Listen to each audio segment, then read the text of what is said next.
Corona virus महामारी बीमारी जिससे हिंदुस्तानी नहीं पूरी दुनिया जूझ रही है और इसका अभी तक कोई इलाज नहीं हुआ, खासकर डॉक्टर में कोई वैक्सीन नहीं बनी। लेकिन ऐसा सुनने में आ रहा है कि हिकमत में या वैद्यों में इसकी जो कुछ दवाइयाँ बनाई जा रही हैं या उस दवाइयाँ ऐसी हैं जो इससे फ़ायदा हो सकता है। ऐसा ही एक दवाखाना है हकीम बकाई आयुर्वेदिक यूनानी क्लिनिक जामा मस्जिद पर वाक़या है, जिसके अंदर आके ख़ास हवेली आज़म के सामने बिल्कुल ये क्लिनिक है। यहाँ पर हम हकीम साहब से मुलाकात करते हैं। तकरीबन इनकी तीसरी पीढ़ी जो है इन लोगों की जो खिदमत कर रही है और हम इनसे जानना चाहते हैं। हकीम साहब, सबसे पहले तो आपका स्वागत है। जी, वालेकुम सलाम आपको भी, और आपके जितने चाहने वाले हैं और देखने वाले हैं उन सबको मैं सलाम पेश करता हूँ, आदाब अर्ज़ करता हूँ। अच्छा हकीम साहब, सबसे पहले हमें आप ये बताइए कि आखिर ये कोरोना बीमारी या मर्ज़ है क्या? देखिए, कोरोना जो है बेसिकली एक तरह से एक वायरल बुखार, जो वायरल फ़ीवर या हम वायरल डिसीज़ है, जो कि और आम वायरल बीमारियों की तरह, जैसे पहले भी इस तरह के वायरल इन्फेक्शन हिंदुस्तान और पूरी दुनिया में रहे हैं, जैसे H1N1 इन्फ्लुएंज़ा वायरस है। इसी तरह से जैसे वायरल जो है फ़ीवर आम तौर पे चलते रहते हैं, जो कि हिंदुस्तान में भी और जगहों पे भी इसी तरह की एक बीमारी है। और चूँकि इसने जो है पूरे मुल्क को, हमारे भी हिंदुस्तान मुल्क और इसके अलावा जो दूसरे ममालिक हैं उनको भी अपने चपेट में ले लिया है, तो इसीलिए लोग इस चीज़ को लेकर काफ़ी पैनिक है। और इसमें कुछ ऐसी इसकी कॉम्प्लिकेशन हैं, इसकी आवारिज़ात हैं इस तरह की, जिसकी वजह से इसको बहुत तवज्जो का मरकज़ रही। जिस तरह से एक मीडिया का फोकस भी आप कह सकते हैं, इसके अंदर कुछ ऐसी इसकी आवारिज़ात जिस तरह से जो है, क्योंकि इसका जो इन्फेक्शन होता है शुरुआती हालत के अंदर जो है गले में रहता है, या हमारा जो नेज़ोफेरिंक्स जो हमारी कैविटी है, जो हमारी नोज़ से स्टार्ट होती है, वहाँ पर रहता है। इसके बाद ये आहिस्ता आहिस्ता कई लोगों के अंदर ये जो है फेफड़ों के अंदर जो है सरायत कर जाता है, चला जाता है। और जैसे और जो वायरल इन्फेक्शन है वो आम तौर पे जो हमारे अपर रेस्पिरेटरी ट्रैक जो होता है वहीं तक महदूद रहते हैं। ये एक ऐसा वायरस है जो कि हमारे बेस ऑफ द लंग, यानी लंग की निचली सतह के ऊपर, जो बेस के ऊपर जाके अटैक करता है, जिसकी वजह से ऐसे लोग जो कि क्या नाम है उम्र पजीर लोग हैं, जिनकी एज ज़्यादा है, ऐसे लोग वो इससे ज़्यादा मुतासिर हो रहे हैं। बाकी नौजवानों को कोई कोई ऐसी बात नहीं है, वो आम तौर पे इससे जो है इनसे जो है उनकी जो है सेहतयाब हो जाते हैं आराम से। मगर ये है कि कुछ लोग ऐसे हैं जिनके अंदर ये जो है बीमारी ज़्यादा जो है मुज़िर असरात पैदा कर रही है। डॉक्टर साहब, ये बताइए कि इससे एहतियात की क्या ज़रूरत है? जैसे भी आपने बताया कि ज़्यादा उम्रदार लोगों में है, तो इससे एहतियात किस तरह करें और ये महसूस कैसे होगा कि इनको ये बीमारी है?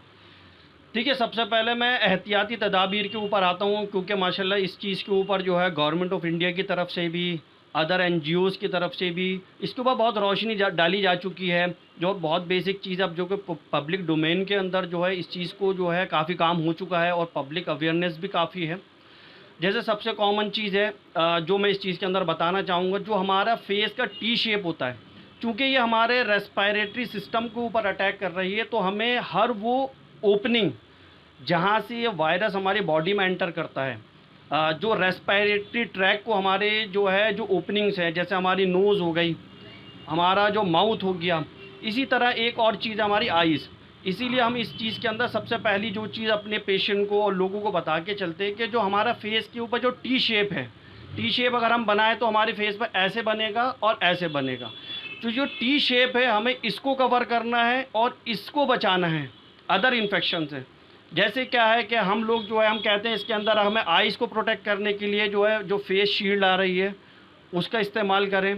दूसरी जो चीज़ है या गॉगल आ रहे हैं, हम उसका भी यूज़ कर सकते हैं। ये हमारा टी के अंदर ये कवर हो गया। अब आ जाइए, जो टी के ऊपर जो हमारी एक वर्टिकल लाइन होती है, हॉरिजॉन्टल लाइन आ गई टी की, जिससे हमें कवर करना है, एक वर्टिकल लाइन आ गई। इसके अंदर हमारी नोज़ हो गई, हमारे माउथ आ गया। ये दोनों तीनों ओपनिंग को हमें कवर करके रखना है, जिससे कि वायरस जो है हमारी बॉडी के अंदर एंटर ना कर सके। इसको प्रोटेक्ट करने के लिए हमें क्या करना है, आइज़ को कवर करने के लिए हमें गॉगल का यूज़ करना है जब हम अपने घर से बाहर जाएं। दूसरी जो चीज़ है, हमारी नोज़ जो नॉस्ट्रिल है, जो हमारी नेज़ल ओपनिंग है, इसको कवर करने के लिए, माउथ को कवर करने के लिए हमें जो है मास्क का यूज़ करना है। और आप ये चीज़ बहुत जो है ध्यान से रखें कि जो है इस चीज़ पे ध्यान देने की ज़रूरत है। हम जिससे भी बात करें, हमें इस बात का ख़ास ख्याल रखना है कि वो आदमी जो है मास्क पहना हुआ हो, क्योंकि जो आदमी मास्क नहीं पहनता, अगर भले ही आप पहने हो, तो आपको उसके मास्क ना पहनने से जितना नुकसान होता है उसको उतना नहीं होगा, क्योंकि जब वो बिना मास्क के आपसे बात करता है, आपसे कम्युनिकेट करता है, आपसे बातचीत करता है, तो आपका पूरा जो पार्ट है वो एक्सपोज होता है उसके लिए। और चूंकि आपको जैसा पता है कि ये जो वायरस है, वायरस कभी भी उसको एक जगह से दूसरी जगह जाने के लिए कैरियर चाहिए होता है। तो हमारी बॉडी से जब एक इन्फेक्टेड आदमी से दूसरे नॉर्मल आदमी की तरफ अगर ये जाता है, तो इसको ये हमारे जो सलाइवरी ड्रॉप होते हैं उनके थ्रू जाता है, और ये जब तक नहीं जाएगा जब तक हम उसकी जो ड्रॉपलेट्स हैं वो दूसरे जो है नॉर्मल आदमी की तरफ ना जाएं। तो इससे बचने के लिए सबसे पहली चीज़ जो हमारा टी शेप इसको हमें कवर करके रखना है, पहली एहतियाती तदाबीर। दूसरा हमें क्या करना है, 2 गज की दूरी को जो है मेंटेन करना है। तीसरी चीज़ जो है इसके अंदर, अगर जैसे आपने एक सवाल और पूछा था कि इसके अंदर हमें और क्या चीज़ करनी है, हमें इसमें अपनी बीमारियों से बचना है, क्योंकि जब हम बीमार होते हैं तो इसके इन्फेक्शन के चांसेस हमारे ऊपर और बढ़ जाते हैं। तीसरी जो चीज़ है, चौथी चीज़ आ गई हमारी कि हमें जो है जो क्राउडेड प्लेसेस हैं उनसे अपने आप को फासले को मेंटेन करके रखना है। अननेसेसरी जो भी हमारी चीज़ें हैं उनके लिए हमें बाहर नहीं निकलना, इसको हमें अवॉइड करना है, ठीक है। अब दूसरा आपने सवाल पूछा था इसके अंदर किन लोगों को रिस्क फैक्टर ज़्यादा है, तो इसके लिए मैं इस चीज़ के ऊपर रोशनी डालना चाहूँगा। ऐसे लोग जिनकी एज 60 प्लस है उन लोगों को इसके इन्फेक्शन के चांसेस सबसे ज़्यादा हैं। दूसरे वो लोग जिनको हाई ब्लड प्रेशर रहता है, या ऐसे लोग जिनको शुगर लेवल कंट्रोल में नहीं रहती, ऐसे लोग जिनको COPD है, क्रोनिक ऑब्स्ट्रक्टिव पल्मोनरी डिसीज़ जो हैं, ऐसे लोग जिनको एज़मा है, तो ऐसे लोग जो कोमॉर्बिड जो है डिजीज़ हम लोग कहते हैं कि ऐसे लोग जो कोमॉर्बिड है उनको इसके इन्फेक्शन होने के चांसेस ज़्यादा होते हैं। तो ऐसे लोग जो कि क्या नाम है इन बीमारियों से पहले ही जो है इन्फेक्टेड हैं, या इन बीमारियों से जो है पहले इफ़ेक्टेड हैं, उन लोगों को इससे ख़ास तदाबीर इख्तियार करनी चाहिए इससे बचने के लिए। अच्छा, जैसे आप डॉक्टर साहब जानते हैं कि हर 100 साल में कम से कम ये वबाई बीमारी आती है। इस सिलसिले में जैसे तकरीबन 1918 में भी आई थी, उस टाइम आपके दादा होंगे, तो ख्वाब साहब उनसे भी आपने कुछ सुना होगा।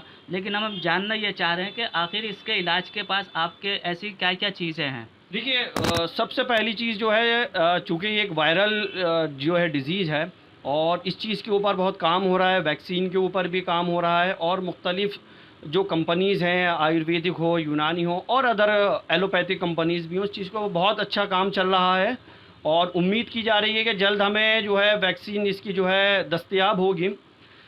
अब चूँकि मैं इस चीज़ के ऊपर आना चाहता हूँ, क्योंकि अभी ये चीज़ अभी हाल फिलहाल की आई हुई है, तो इस चीज़ के ऊपर काफ़ी जो है रिसर्च चल रही है। सबसे पहले मैं इस चीज़ के लिए आपको, उससे पहले एक थोड़ा सा और जो है आपके दर्शकों को और जो आपके ऑडियंस हैं, सुनने वाले हैं, उनको एक चीज़ बताना चाहता हूँ कि बहुत कॉमन सी चीज़ है कि आज चूँकि ये सोसाइटी में जो है स्प्रेड हो चुकी है, तो हम लोग इसको कैसे पता लगाएं कि हम इससे इन्फेक्टेड हैं कि नहीं हैं। कॉमन मैन के लिए ये सब चीज़ों का पता होना बहुत ज़रूरी है। उसमें मैं बताऊं आपको, हमारी सोसाइटी के अंदर इसके 4 किस्म के पेशेंट जो है मौजूद हैं। सबसे पहले जो मरीज़ हैं ये वो लोग हैं जो असिम्प्टोमेटिक हैं, यानी उनको ये कोरोना वायरस इन्फेक्ट करके जा चुका है और उनको पता नहीं लगा है, तो वो अब ठीक हो गए, ठीक है। तो ऐसे जो कैटेगरी के लोग हैं उनको हम असिम्प्टोमेटिक की कैटेगरी में रखते हैं। दूसरे इसके अंदर वो लोग हैं जो प्री सिम्टोमेटिक हैं, उनको हम प्री सिम्टोमेटिक की कैटेगरी में रखते हैं। ये वो लोग होते हैं जो इन्फेक्टेड हो चुके हैं, और चूंकि ये वायरस जब एक बार आपके बॉडी में एंटर कर जाता है तो इसके जो सिम्टम आने भी होते हैं 2 से 4 दिन के बाद आते हैं। तो इस ड्यूरेशन में वो जितने लोगों से मिलेंगे तो उनको इन्फेक्ट कर सकते हैं, ठीक है। तीसरे जो लोग होते हैं ये टिपिकल जो है सिम्टोमेटिक, जो कोरोना के सिम्टम्स है, जिसमें हम 3 कॉमन सिम्टम्स लेके चलते हैं।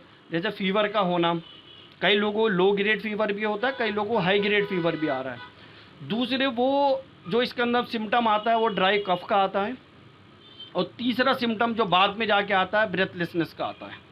इसीलिए हम लोग एक पब्लिक डोमेन के अंदर ये बात कह के चलते हैं, अगर किसी को भी फीवर आए तो उसको जो है सबसे अहम काम जो करना है, डे 1 से ही एक चीज़ को स्टार्ट करना है। मैं आपको दिखाना चाहता हूँ, ये जो चीज़ है इसको हम पल्स ऑक्सीमीटर कहते हैं।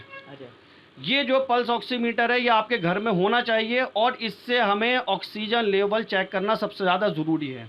अगर किसी पेशेंट को फीवर आने के बाद, कितना फीवर होना चाहिए डॉक्टर? अगर कई लोगों को 99 भी आ रहा है, कई लोगों को 102 भी आ रहा है, 102 भी चला जाता है, 100 भी आता है, तो फीवर आने के बाद हमें इससे दिन में 3 बार उसको जो है उसका पल्स ऑक्सीमीटर से उसको चेक करना है। बहुत सिंपल सी चीज़ है, आसानी से मार्केट में दस्तयाब है।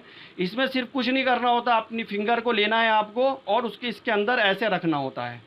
ये रखने के बाद जो है ये ऑन हो जाता है। इससे जो है बेसिकली आपकी जो बॉडी के अंदर ऑक्सीजन लेवल ब्लड के अंदर कितनी है उससे हमें पता लगता है। ऐसे लोग नॉर्मल, जो मैं सबसे पहले इसका बता देता हूँ, जो इसके अंदर ऑक्सीजन लेवल हमारा कितना रहना चाहिए, इसमें कम से कम हमारा 95 प्लस रहना चाहिए।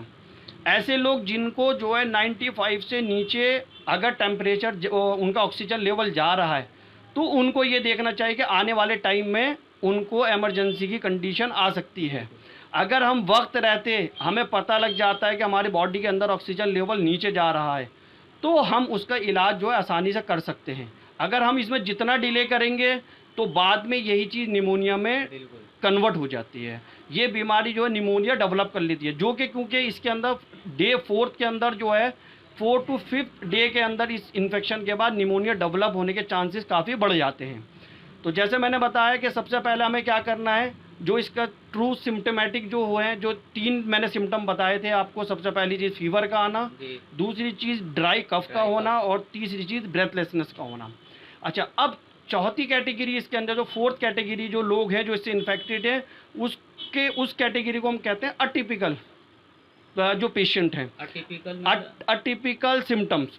अब इसके अंदर कुछ ऐसे सिम्टम आएंगे जो हमारी डे टू डे रूटीन की जो लाइफ है उसके अंदर भी वो चीज़ मौजूद होती है। जैसे फॉर एग्ज़ाम्पल हमने बताया कुछ लोग ऐसे आपको मिलेंगे जो आपको ये कहेंगे कि मुझे फीवर आया था और उसके बाद अब मेरा टेस्ट और मेरी स्मेल चली गई। तो ऐसे लोग भी एक कोरोना इन्फेक्टेड हैं। कोरोना के अंदर अब जो नई रिसर्च आई है उसके अंदर ये आया है कि ऐसे लोग जिनका टेस्ट और स्मेल चला गया, ये लोग भी कोरोना इन्फेक्टेड हैं। दूसरी चीज़, ऐसे लोगों के अंदर एक चीज़ आपको और मिलेगी कि अगर एक घर के अंदर एक से ज़्यादा लोगों को जो है फीवर की हिस्ट्री है और वो 1-2 दिन के फ़र्क से हो या कुछ हो, तो अगर आप उसके अंदर जो है उनकी हिस्ट्री लेंगे उन जो है घर के अंदर या और एक कॉलोनी में, तो आपको एक चीज़ महसूस होगी कि उनके अंदर किसी को डायरिया की शिकायत बहुत होगी। फीवर के साथ उनको दस्तों की या डायरिया हम जिसको कहते हैं उसकी शिकायत होगी।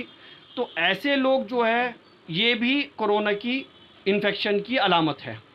तो इसलिए हमें इस चीज़ का ध्यान रखना है कि अगर एक घर के अंदर एक से ज़्यादा लोगों को फीवर है और उसमें से एक आदमी को डायरिया है, तो जिस आदमी को या जिस औरत को, जिस मेल या फीमेल जिसको भी डायरिया होगा वो सुपर स्प्रेडर होगा, वही सबसे ज़्यादा कोरोना के मर्ज को फैलाएगा।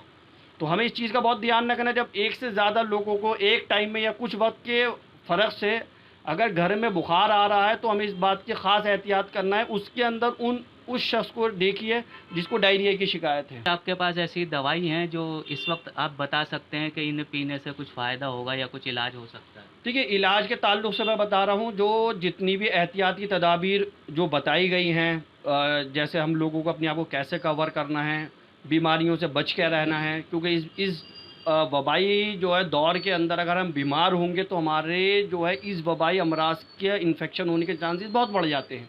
तो सबसे पहली चीज़ है कवर करना है, दूसरी चीज़ जो है अपने आप को बीमारी से बचाना है, तीसरी चीज़ अब मैं इलाज के उस पे ऊपर आता हूँ। देखिए, जैसे कि आपने जैसे मैंने शुरू में बताया एक वायरल इन्फेक्शन है, तो वायरल इन्फेक्शन एक ऐसी चीज़ होती है जो सेल्फ लिमिटिंग होती है, बॉडी अपने आप इसको रिकवर करती है। इसके लिए सिर्फ हमें ऐसी दवाओं का इंतखाब करना होता है जो तबीयत, तिब्बे यूनानी के अंदर तबीयत का बहुत अहम रोल है, जिसको क़ुव्वत मुदाफ़ियत बदन भी हम लोग जो है, एक चीज़ और होती है जिसको हम क़ुव्वत मुदाफ़ियत बदन कहते हैं। हमें तबीयत को साजगार बनाना है और ऐसी दवाओं का इंतखाब करना है जिससे हमारी तबीयत जो है बहालियत की तरफ हो, पहली चीज़। दूसरी चीज़ जो क़ुव्वत मुदाफ़ियत बदन है उसको तक़वियत दे, तो जिसको हम मॉडर्न उसमें इम्यूनिटी कहते हैं हम लोग, यूनानी के अंदर इसी को हम क़ुव्वत मुदाफ़ियत बदन कहते हैं। तो ऐसी अद्वियात का इंतखाब करना जिससे जो है हमारी जो है क़ुव्वत मुदाफ़ियत बदन को तक़वियत मिले, यानी हमारी इम्यूनिटी मजबूत हो, तो ऐसी दवाओं को हमें इस्तेमाल करना चाहिए। दूसरी जो चीज़ है, चूँकि इसके जो सबसे ज़्यादा असरात हैं वो हमारे रेस्पिरेटरी सिस्टम, यानी जो हमारी सांस का जो हमारा सिस्टम है, जो हमारे लंग्स हैं, हमारा जो है ट्रैकिया है और हमारे जो है एल्व्यूलाई हैं, ब्रोंक्यूल, जो भी है, जो पूरा एक सिस्टम है, उसको तक़वियत देने के लिए और उनके अंदर बलगम के को इखराज करने वाली जो अद्वियात हैं उनका इस्तेमाल इसमें बहुत ज़्यादा फ़ायदेमंद है। तो चूँकि इसके अंदर वायरल के साथ हमें एक तो इम्यूनिटी देनी है, इम्यूनिटी को मजबूत करना है, तो ऐसी दवाओं के जो है इंतखाब करना है जिससे क़ुव्वत मुदाफ़ियत बदन को तक़वियत मिले। दूसरी चीज़, ऐसी दवाओं का इस्तेमाल करना है जो हमारी जो है जो सांस की नालियाँ होते हैं उनको खोल दें, जिसको ब्रोंकोडायलेटर कहते हैं। ऐसी दवाओं का जो है इसमें इस्तेमाल करना है। और ऐसी दवाओं का इस्तेमाल करना है जो तिब्बी यूनानी के लोग जो है जो इसको जानते हैं, मुनफ़्फ़िज़ व मुखरिज बलगम, यानी ऐसी अद्वियात जो कि बलगम को खारिज करें और मुहल्लिल हों जो कि उसको तहलील करें ताकि जो निमोनिया के जो अंदर चांसेस होते हैं वो ना हों। तो इसके लिए हम लोग जो है अपनी जो है क्लिनिक के अंदर, अपने मतब के अंदर जो हम दवाओं का इस्तेमाल करके चलते हैं वो मैं एक बार आपको बताना चाहूँगा और आपके जो सुनने वाले हैं, देखने वाले, उनको भी बताना चाहूँगा। एक ये सिरप है कोराइजिन सिरप। ये बेसिकली जितनी जो है जो हमारी जुशानदी की दवाएं होती हैं जिसके अंदर उन्नाब है, सबिस्ता है, बनफ्शा है, गाजुबान है, ऐसी दवाओं से इसको मुरक्कब किया गया है। इसके साथ जो है हम लोग जो है चूँकि इसके अंदर खांसी एक बहुत बड़ी जो है सिम्टम आता है, तो उसके साथ हम लोग जो है इसको जो है कफेट सिरप है, ये हकीम बकाई जो है, ये हकीम बकाई कंपनी का बना हुआ है, तो इसको जो है हम लोग दोनों मिला के हम लोग इसको इस्तेमाल करवाते हैं अपने मरीज़ों को। अल्हम्दुलिल्लाह बहुत अच्छा इसमें इसका रिस्पांस मिलता है। इसका तरीका ये है कि 1 कप गर्म पानी के अंदर आप जो है कोराइजिन सिरप के 3 चमचे जो है इसके अंदर ऐड कर लीजिए, उसको मिक्स कर लीजिए और 2-2 चमचे कफेट सिरप के सुबह शाम पीजिए। तो अल्हम्दुलिल्लाह इंशाल्लाह आपको जो है जो इससे जो सांस की परेशानी है उससे इंशाल्लाह आप बचे रहेंगे। अब जैसे दूसरी चीज़ मैंने बताई, क़ुव्वत मुदाफ़ियत बदन को तक़वियत देने के लिए एक जो है हमारे पास जो है हमारे एक सिरप आता है हेल्थ रिवाइव सिरप। इसका भी हम लोग अल्हम्दुलिल्लाह इस्तेमाल कराते हैं और इसके अंदर जो है शिलाजीत है और दूसरी जो है इसके अंदर जो है दवाइयाँ हैं जिससे जो है इम्यूनिटी को मजबूती तक़वियत मिलती है। ठीक है, तो ये कुछ मुख्तसर दवा हैं। इसके अलावा हमें यह है कि देखिए ये जो वायरस होता है शुरुआती हालत के अंदर जो है हमारे जैसे मैंने बताया नाक के अंदर जो होता है, दूसरी चीज़ जो है हमारे गले के अंदर रहता है। तो इससे बचने के लिए जो हमारे पास क्या करना चाहिए, हमें एक तो स्टीम का इस्तेमाल करना चाहिए। दूसरी जो चीज़ है कि हमें गर्म पानी के थोड़ा सा नमक डाल के गार्गल भी कर सकते हैं। अगर हम इसको शुरुआती हालत में जब वायरस हमारा अपर रेस्पिरेटरी ट्रैक यानी ऊपरी हिस्से में मौजूद है, अगर हम इसको वहीं पे न्यूट्रलाइज कर देंगे तो इंशाल्लाह ये हमारे जो लंग्स हैं, जो हमारे फेफड़े हैं, ये वहाँ पे जाके वहाँ पे जो है ख़राबी नहीं पैदा कर पाएगा। हकीम साहब जैसे चल रहा आजकल एक काढ़ा सा भी चल रहा है वैदिक में, और उसमें ऐसा भी कुछ तैयार जी, ये जो कोराइजिन सिरप है ये बेसिकली काढ़ा ही है। क्योंकि आजकल लोगों के पास वक्त नहीं है, लोगों के पास बॉईल करने के लिए टाइम नहीं है, या जो है लोगों के पास इतने साधन नहीं है, तो उसी चीज़ को सामने रखते हुए हमने इस सिरप को तैयार किया है। ये प्योर काढ़े से ही तैयार किया गया है। इसको सिर्फ आपको क्या करना होता है, 1 कप गर्म पानी लेना है, उसके अंदर 3 टीस्पून इसके ऐड करने हैं। इसके अंदर तुलसी भी है, इसके अंदर और भी दवाएं हैं जो कि क्या नाम है आज भी जो है बहुत ज़्यादा फ़ायदेमंद है इसके लिए। तो इसलिए लोग इसको आसानी से इस्तेमाल करें, तो काढ़े की जगह हम लोगों ने इस सिरप का इस्तेमाल किया। देखिए ये थे हमारे साथ हकीम मोहम्मद खुबैब बकाई साहब। इन्होंने कितनी मुफीद बातें बताई हैं कि ये सिस्टम जो होते हैं किस तरह से होते हैं, आखिर कोरोना क्या है, पूरे विस्तार रूप से इन्होंने बताया है कि किस तरह से ये आता है बुखार की सूरत में, खांसी की सूरत में, और बहुत सौ को पता भी नहीं चल पाता कि कैसा आया। अगर जल्दी इसका इलाज हो जाए तो इससे बचा जाता है। और ख़ासकर वो लोग जो 60+ हैं उन लोगों को ज़्यादा चाहिए, लोगों से दूरी बना कर रखें, मास्क का इस्तेमाल करें, अपनी नॉइज़ को बचा कर रखें, आंखों को छूने दें, बार बार सैनिटाइज का इस्तेमाल करें, हाथ धोएं, मास्क धोएं, लोगों से जितनी दूरी बना के रखें, भीड़ वाली जगह पर ना जाएं, जितना बचेंगे उतना है। अगर कोई ज़रूरी ही काम है तो बेशक जाएं, वरना इसको अवॉइड ही करें। कैमरा पर्सन मेहताब अहमद के साथ मोहम्मद रामिश। सियासी तकदीर यूट्यूब चैनल को सब्सक्राइब करें और बेल आइकन पर क्लिक करें ताकि आपको सबसे पहले खबरें मिलती रहें।